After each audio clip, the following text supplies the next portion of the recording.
Boom, boom, boom. Here we go. Here we are again tonight with my co-host Gary Nolan and Jody Dupree, and we're going to talk about the monument controversy and everybody wanting to remove them, or it seems like anyhow. What you think? I don't think they should remove anything like that. That's our history. You know, one of the things I think is really important to hear is our U.S. Constitution. Our U.S. Constitution has all the good, bad, and the ugly, and it's always left in. For instance, we have a amendment that says drinking in America is illegal. You don't get to drink. That's still there, but it's been amended. We know the history of our country by doing that. And I think it's the same thing with monuments. Not many years ago, Jody, I saw, I think it was in Afghanistan, they were tearing down these huge Buddhist statues that had been there for 1,000 years or more. And everybody, especially on the left, were enraged. But the Taliban blew them up. And they got rid of them. And everybody got pissed off about it. Now, the Muslims didn't like them because it's against their monolithic religion, and they only see one thing one way. But the same people who want to tear these statues down don't see the same value in, and I'm not talking art, I'm talking about the history of a place. And I think it's very important that you don't forget where you come from. These monuments, a lot of these monuments, and I can't speak for all of them, but I can speak to the one downtown. It's a monument to the dead. It doesn't say, hey, long live the South, Jim Crow rules. It doesn't say anything about that. I read it the other day. It says this is in memorandum of the men that fell in the Uvalde battle that were buried in our local cemetery here in Lake City. Mm-hmm. Now, I'm from California. I don't have a dog in the north-south thing. I really don't. But what I do have is I don't want to forget where we came from. The very first general that Abraham Lincoln wanted was a Southerner. It was Robert E. Lee. First guy he contacted. Man, we in trouble. So he didn't contact him because he thought he was a lowlife. He contacted him because he knew that the man stood for something, that he was a great general, and that he had the wherewithal to lead his troops against the opposition. And Lee chose to stay with Virginia because that was his state. We judge things based on now, the way things work now. But the way we do things, those people wouldn't look half the time as being honorable. They were honorable people. And at the end of the war, my understanding is all these Southern soldiers became federal soldiers. They never lost their standing in service. They were vets. So I'm not for, that's number one. And number two, this little community has made so much money off that little statue in the Uvalde battlefield. And blacks and whites have served on the South and the Southern and the Northern troop generals. They appoint, you know how it works here, right? Mm-hmm. They appoint the, what is it called? The standing general or whatever it is. And to the South and the West, South and the North. And people have made buku bucks off of this. And now they want to erase it. They've just about destroyed, and I'm not for that. I don't know how you feel, but it's, I say let it stand. Do you want to put something else out there and, counter it? I don't have a problem putting a Martin Luther King statue there. Zero. I mean, we move along in our life. Mm-hmm. Well, I'll tell you, there was two fundamental questions I had about it. The first thing is that, so the decision, and I think this is across the country, the decision to move them is being made by elected officials. That's right. Right? So I'm thinking now, wait a minute. Most elected officials are cowards anyhow. So instead of them putting that question to the people and saying, what does the people feel about this? for their own political agendas and survivability, they just say, well, I think we'll tear a damn thing down. Right. So that was my first thing, is that, and I hear people say that we won't have a conversation, but I don't see nobody trying to have a conversation. What I see is people trying to have retribution, and I don't understand it. The second thing is, how the heck did you get here? So I'm sitting there thinking, okay, so you have an incident where a black man, based on what I've seen, like everybody else has seen, where a law enforcement officer killed him, took an action that either facilitated his death, contributed to his death, in whatever event. But it wasn't a white guy that killed a black guy. It was a cop. That's what it was. Right. So there's been no evidence that the cop was racist and none of that thing. And I personally, I don't know any racists that are white. I'm not saying there ain't none. I'm saying I don't know them. I don't personally know any, and I can't say there isn't any but I don't see it like other folks see. Well, I don't either. And I'm sitting there, you know, how do you get here? How do you get here?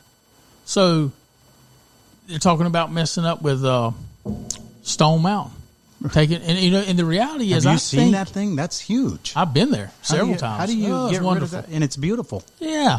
But you know, there was a local guy made a statement in the local paper that said all Confederate soldiers that died at Olustee were traitors. And I'm listening to this statement, and I'm thinking, where does he draw that information from? Because if you go back in history of what even started the Civil War, everybody's really quick to say it was slavery. Right. And if you were to, and there's no question that played a role in it based on a scale of economies. Sure it did. And if you look at the state of Georgia and Florida and Alabama, if you look at their declarations that they posted, certainly slavery was listed in it. But the part that gets lost, especially as it wraps around Robert E. Lee, when the founding fathers wrote the Constitution, states governed themselves. They were states. Unless it was specifically mentioned in the U.S. Constitution, you're damn right it did. That's right. Everything else went to the state. And Abraham Lincoln was so damn bound and determined that the states could not succeed.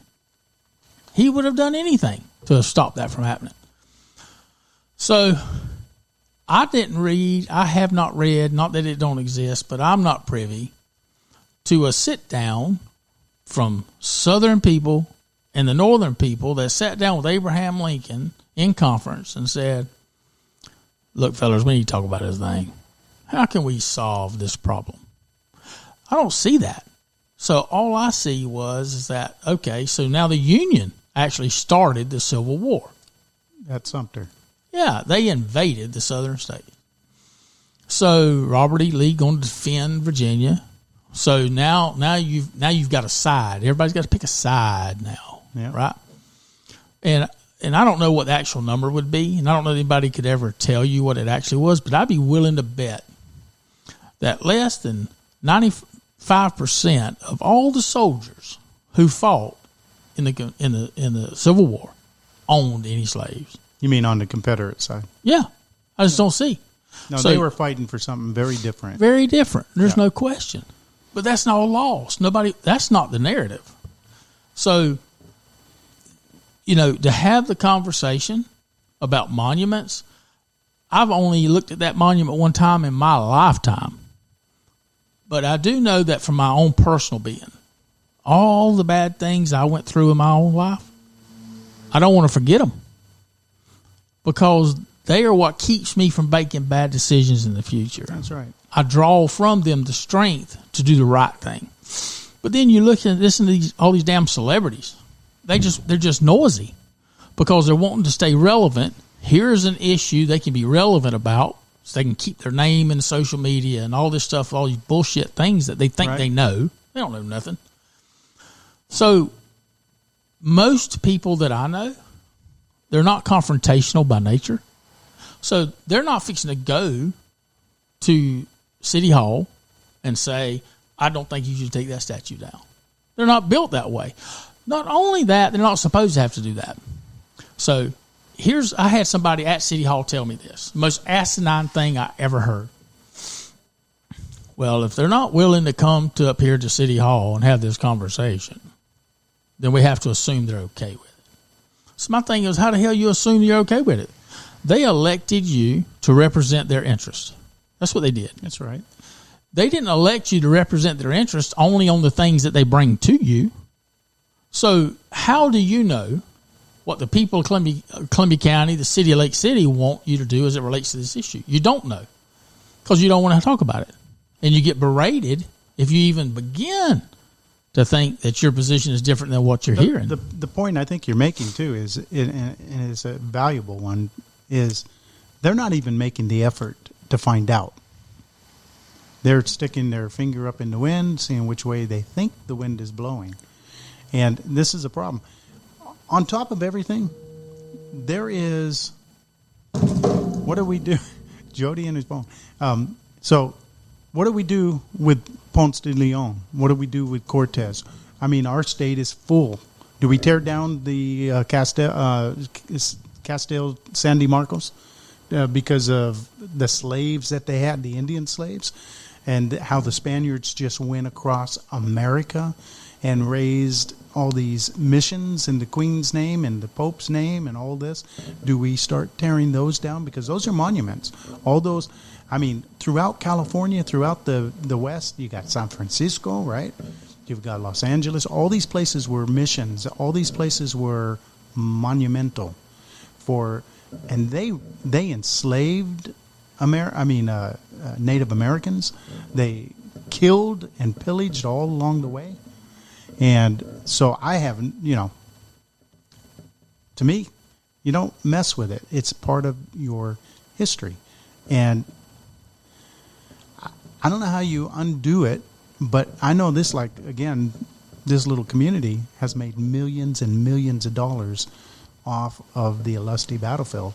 And they've never been disrespectful to blacks, the station of life. It's always been very inclusive, it's one of the better things that happen around here. People dress up, they get in the era, they have the battle, right? They reenact the battle. Lake City is full of things that happen. It's a great place nobody's ever had a problem with that part of it. And all of a sudden, let's tear this thing down, or let's get rid of it. Let's get it out of the site. What are they going to do with all these monuments? These are people that actually died, and people at that time raised it up to remember their loved ones. That's important. Yep. You're absolutely right. But, I think the conversation should at some point get bigger than that. I was reading an article the other day. I can't remember now where it come from. But it was in current time, countries that are forcing young teenage girls into marriage, all kind of crazy things. That's right. And it's no different than sharecropping. Sharecropping was as much slavery almost as any other. And I'm not saying slavery wasn't bad. I don't mean that at all. And I'll say this. Sharecropping is not. There's no comparison. When somebody has the pink slip to your life, that sucks. I don't. That's just where I sit, and nobody should have. But guess where? Not only the African American people, but the Irish, the sharecroppers sucked. They got very little. And they were mostly white. And yeah, absolutely. And so I guess that's the big thing, man. Why don't we, if we're going to tear everything down, let's get rid of San Francisco. I mean, it was a mission. You can't undo the past. Well, I'll tell you the first thing, though, when I heard about it, it got in my mind, was that it seems like we're in a time now where people's rights are more important than my rights. So there was actually an article that I read the other day where a gay baker baked a cake for somebody that was anti-gay, and they figured they'd be sued if they didn't do it, so they did it. And I understand that. The problem, though, and I think they were right. I think it was a setup, no question about it. But a few years back, whenever the baker, Christian baker, said, I can't make that cake, you need to go somewhere else. And they sued him, Right. sued the family. See, Go to another baker, man. Go do, but see, that wasn't the point. The point is they're trying to make a point because my right supersedes your rights. Right.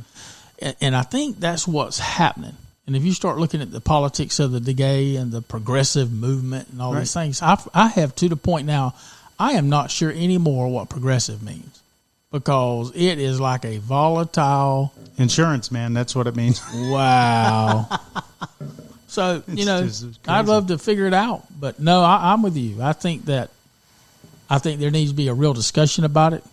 I think that the communities where these statutes are should play a role in the decision making of what goes in. Look where we've come.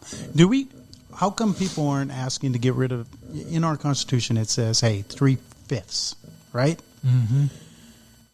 How do we not, first of all, if we don't leave that in, we erase the fact that we keep correcting ourselves. We keep looking at, going, whoa, that was not right.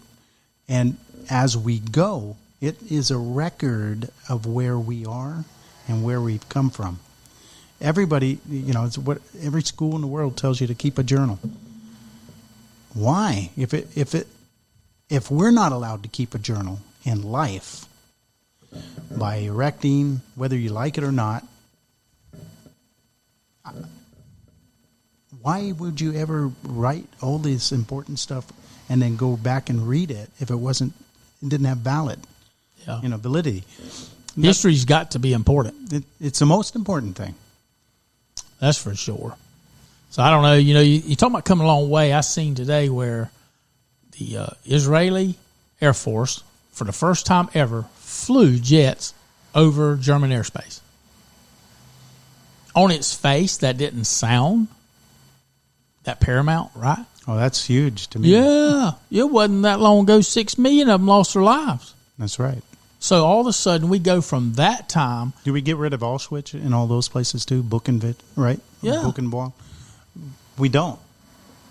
You have to have your history to make your future better. You just got to. It don't mean you celebrate it as a the South. I'm better than you and all whatever, that shit. That kind of stuff. Or yeah, whatever. I don't roll with that. But I think that it's important that the people who died, whether they were for the Union or the Confederacy, I still think that history should remember them. And we, who didn't participate in any of the ideologies of the time, right, philosophies of the time, any of that, we weren't here. So I think that we need to remember what they did, learn from what they did, and be thankful. Yeah.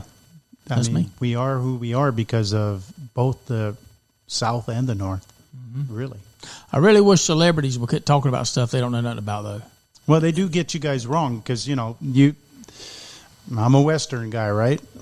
And when I came here, you have all these ideas of what a Southern person is, and they are completely wrong. They always portray the South as a bunch of dumb rednecks, and it's farthest thing from the truth. It is, but I'll tell you this. I was thinking about. I heard on. I don't watch much TV anymore, especially anything to do with news. But they were talking about we are one American. We're not. No. We're all from America. We are not the same people. And I never realized that as much until me and two of my friends was visiting a Smithfield plant in Landover, Maryland. And we going to go eat dinner one night. We'd never been there. Never been to Maryland. Never been to D.C. up to this point. And we go in this restaurant to eat, and there's 3 whites in the entire restaurant. Me and my 2 friends. And I did understand for a moment how the culture between the South, specifically the South and a white man who talks funny, and the blacks in the North was so unusual. Some of them that sat at the table with us, they struggled to even have a conversation with us because I don't think they've ever been around nobody from the South. They live up there in a bubble. and that whole area is nothing but government.